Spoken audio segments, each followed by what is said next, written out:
I'm Homayoon Milad, but I go by Milad. I'm a refugee from Afghanistan. It has been like 2.5 years now in Denver. And I work with the International Rescue Committee as a community engagement manager. As a community development practitioner, I could travel all over Afghanistan. Worked at the grassroots level with the rural communities, sitting on the ground with the rural people, rural community, and having a cup of tea and talking to them. They were all my best memories of Afghanistan. I was just speaking with my friends a couple of days ago. If some days come and I have a chance again go back to Afghanistan, I would make Denver a sister city of Kabul. Landscape is the same, the climate, the temperature almost the same. We got snow in Kabul, in Denver as well. And we have a saying in Kabul that Kabul could be without gold, but cannot be without snow. So that's a famous saying in Afghanistan. So kind of I feel Denver like Kabul. The same like Afghan population. We do have people from the other countries, which they bring their own culture into this community, into this city, which makes this city more beautiful. Everybody before coming to the US, they have some thoughts that the US land of opportunities, where their dreams come true. But when they land in this country, wherever, the ground reality is completely different. And it exactly happened to me as well. For me, I thought maybe life may be easier in the US. But when I arrived in the US, I found it totally different. First, I had to start everything from the zero. And navigating this process, the very complex and difficult process, starting from how to drive to work, to navigate the complex and different complex systems, bureaucratic systems in this country, they were a big surprise for me. On the other part, on the other end, actually, a welcoming community, especially in Denver Metro, that's a big plus. And that surprised me, that though we struggle on the one part, but we have a welcoming community who is willing to help, who is willing to support you. And there is a willingness for that. That was also a surprise, but a positive surprise for me. Refugees, immigrants, asylum seekers, they bring more than they carry. They carry only one backpack, but they bring a lot of capacities. That's what the people want to know. And when the people knew about it, they welcome. And I would say that it's all about the narrative, it's all about the education, it's all about the learning. All my kids get good education, because that's the base and foundation for the other good things that we want for our families. This wish is not only for my kids or my family, but every newcomer to this country. First, get good education. Without education, life loses its meaning. So, education is the very fundamental and foundational wish and hope not only for my family, for my kids, but for every newcomer in this country. US is a country with a diverse culture, very rich, diverse culture and diversity. Once the people are educated and learn about the refugees are not a liability, they're an asset. They embrace with the open hearts, they open their doors. I felt that. I experienced that. When I first started with the International Rescue Committee as a community sponsorship coordinator, I started with one person, with one-on-one chattings about how the program would look like. We started from there. And now, after 2 years, I got almost to 7 to 8 groups in community with 90 people. And they're all correlated somehow to that we create that narrative into the community. We go to the community, talk to the people about this narrative and tell them about the newcomers, about the challenges. Usually it's easier for the kids. They can easily adjust themselves. Maybe for a couple of months they go first to school due to language barriers. It'll be challenging, but later on, easier for the kids.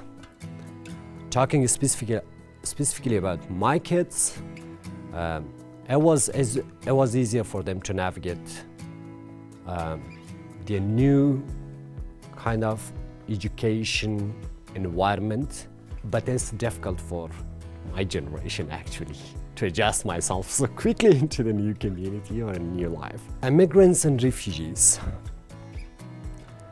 they bring, as you mentioned about the GDP of heart and soul, they bring a social connectedness. An example of the social connectedness, an example of the social belongings.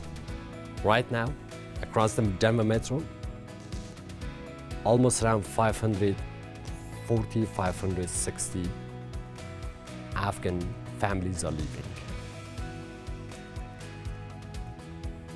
And these 560 families somehow connected in one way or another way.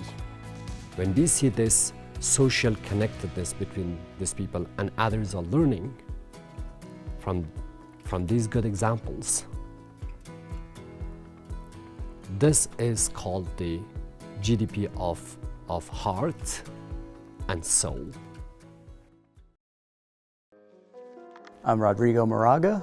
I'm a firefighter, wildland fire consultant, and I've been in the U.S. for the better part of my life, but I was born in Chile and came here when I was about 6 years old and spent most of my career in wildland fire in one facet or another, and I enjoy mountain biking, climbing, skiing, and everything else that Colorado has to offer. You know, this country is just huge. It's immense. And I think about how difficult it must be when you can't speak the language to get through just the basic bureaucracy. Even if you were able to come here with, you know, and have the ability to get the paperwork, etc., it's mind-boggling and almost, you know, incomprehensible how complicated it is. Both my parents were professionals, and so we were able to come here, you know, with work visas and green cards and not have to struggle on that end of things. But I definitely feel a lot of compassion. I understand what it is to come to a new country and start a new life. I mean, it's, you know, it's a lot, and people don't do it lightly.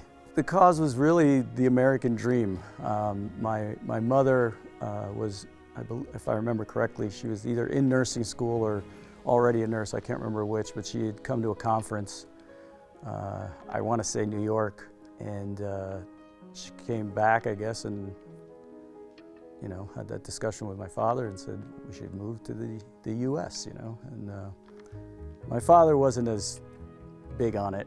I don't think he was happy here, but I think he always missed home. I remember that I was saying this, that you needed to assimilate. Immigrants in the 70s were encouraged to assimilate, meaning like we didn't really hold on to our culture. You wanted to, like, as quickly as you could, speak English and fit in. And it wasn't as accepting as it is now, where everyone has sort of got their origins with them and celebrates them in a much bigger fashion, I think. So there were a lot of other Latinos, but even then, obviously we would find each other, but at the same time, everyone was trying to learn English and try to fit in, and the schools they didn't have accommodations for people who spoke other languages. So there was a bit of an urgency to learn English so you could go to school and understand everything. I don't think I had any really open racism, per se, but kids made fun of me. Little kids don't know, they make fun of you sometimes for your accent and things like that. But it wasn't, wasn't like horrible, but it was definitely, obvious that we were immigrants. My mother, I give a lot of credit to. She never allowed us to forget how to speak Spanish. As we were learning English, she wanted to make sure we always kept our Spanish. She encouraged us to use it around the house and so on. And the cultural things, Chile is a small country to begin with, and so there weren't that many of us. We all did find each other. I used to joke that I think at JFK Airport there was a sign that said, if you're Chilean, here's the Moraga's address, because I just remember people coming through the house constantly, and I was like, how do we know them? And they're Chilean. Okay, good enough. We moved to New Jersey, and I was in New Jersey till I graduated from Rutgers, so I was 24 years old, I believe. Never been out west, and I had an internship for forestry out here in Eagle, Colorado, on the White River National Forest, and was just blown away by the West and Colorado specifically, and just went back, finished my last exam, packed my truck up and moved here, and that was 35 years ago.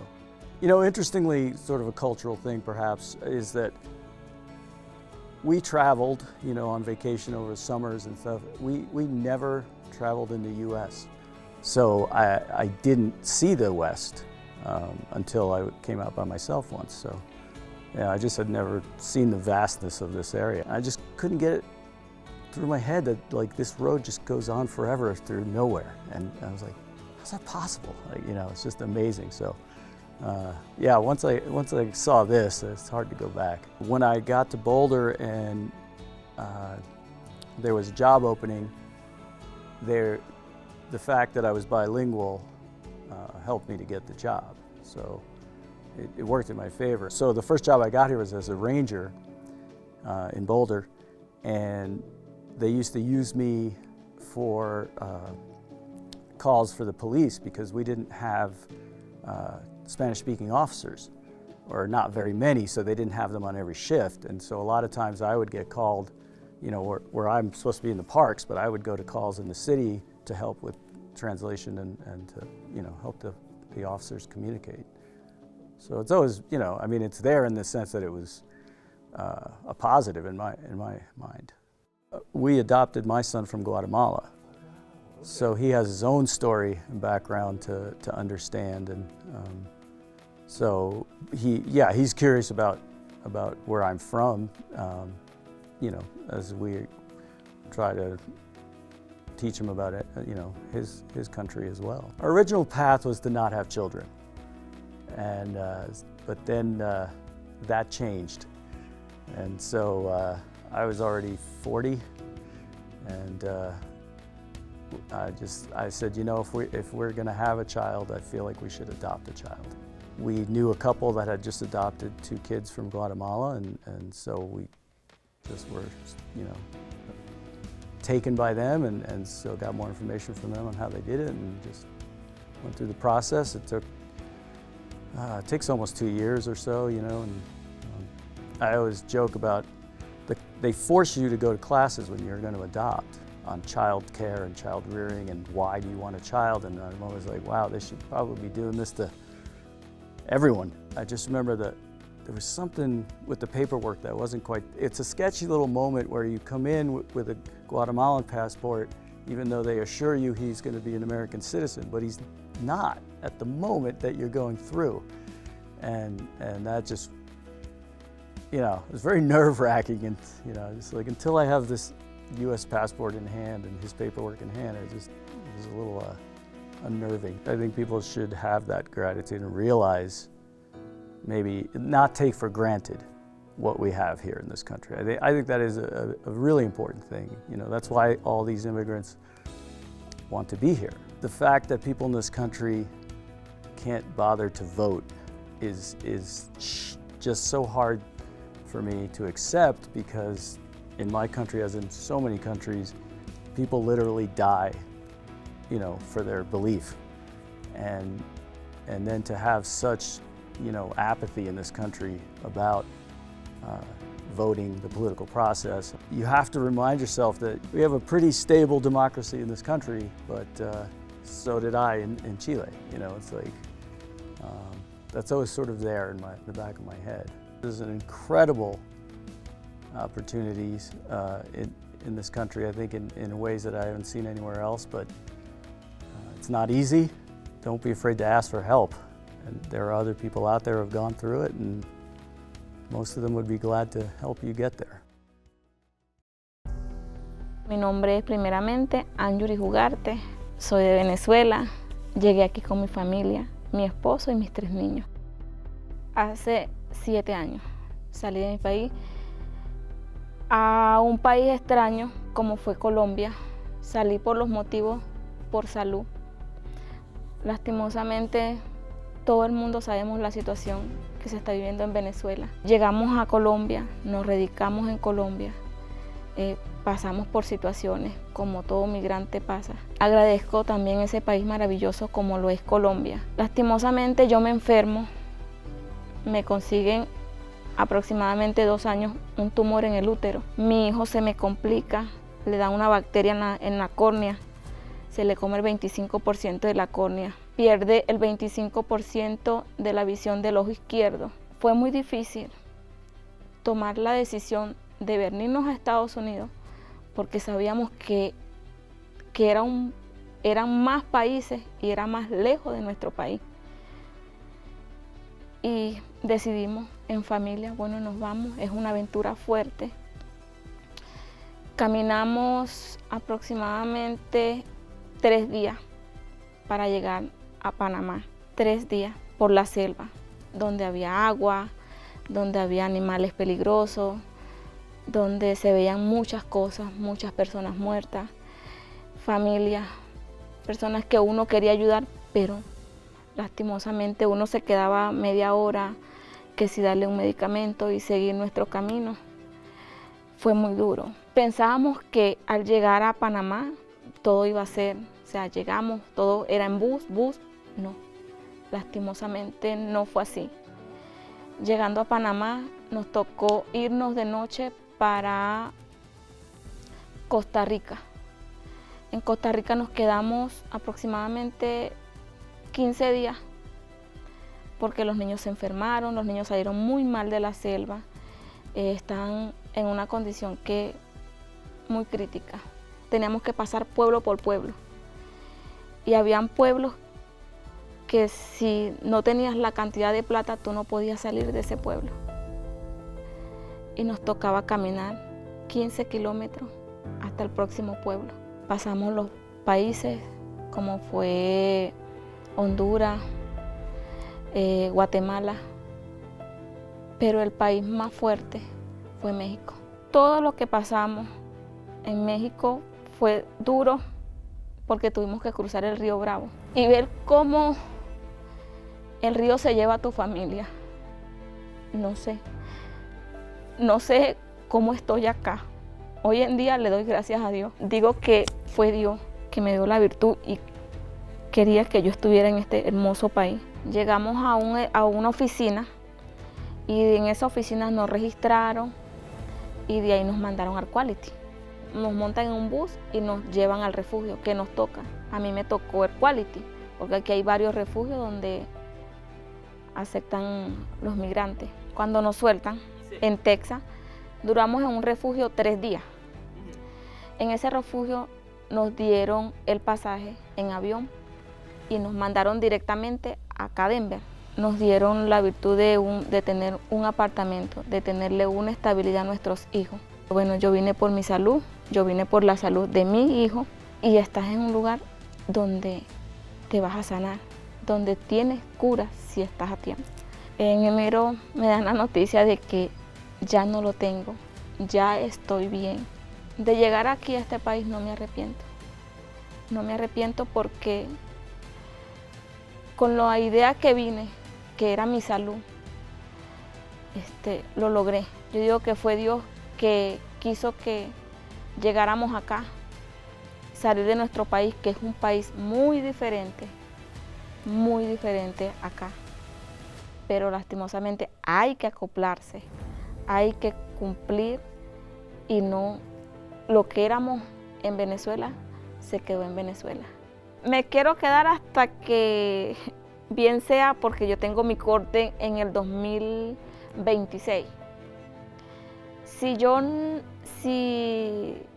tengo nada listo, lastimosamente a mí me toca orden de deportación. Antes del 17 de octubre tengo que meter el asilo. Cuando yo meto el asilo, a mí me tienen que aprobar lo que es un permiso de trabajo, que llega en 150 días.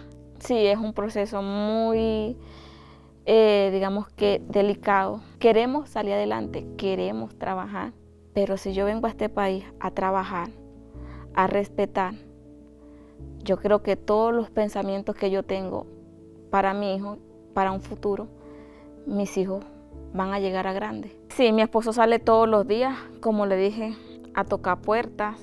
Sé que a veces, pero es la única opción porque tenemos que buscar la manera cómo salir a trabajar. No, hay días que no consigue nada, pero hay días que sí. Si uno se llora, porque no es como la imagen que muchas personas traen. Al llegar aquí, sabes que la cosa es un poquito más dura y la desesperación de no conocer a nadie, de por dónde empiezo. Pero yo digo que uno con esfuerzo y querer salir adelante, esas ganas, esa satisfacción de que ya llegué aquí, ya estoy aquí, toca buscar, tocar puertas, conocer y trabajar honradamente sin hacerle daño a nadie. Mi hijo tiene un trastorno, mi hijo tiene déficit de atención. Mi hijo intentó suicidarse. En el colegio me ayudan, me remiten a World Power. Esa es una broma de psiquiatría. Gracias a Dios, ahí me están ayudando, me le están dando las terapias al niño. Son 6 meses de terapia y el niño toma depresivo. El niño está tomando depresivo, pero es lindo. Pasamos todo lo que pasamos, ¿sí? Pero está el resultado de que llegamos y se nos cumplió.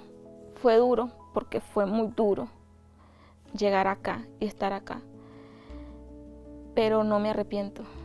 De llegar aquí a este país no me arrepiento.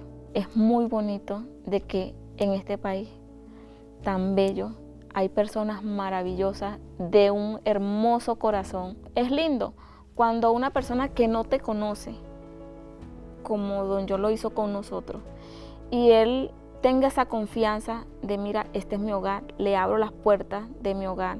Como le agradecida con los ángeles que Dios puso en mi camino, como lo es el señor Don John, que me dio esa alegría de ayudarme, de darle una alegría, un hogar a mis hijos, porque no es fácil. Y ellos felices, están felices de que mamá tenemos nuestra casa, ya podemos jugar, ya podemos salir, ya podemos reírnos, ya tienen su espacio y es muy bonito, vale la pena, y verlos cada día sonriéndole y que ellos están bien es mucho para mí, es mucho.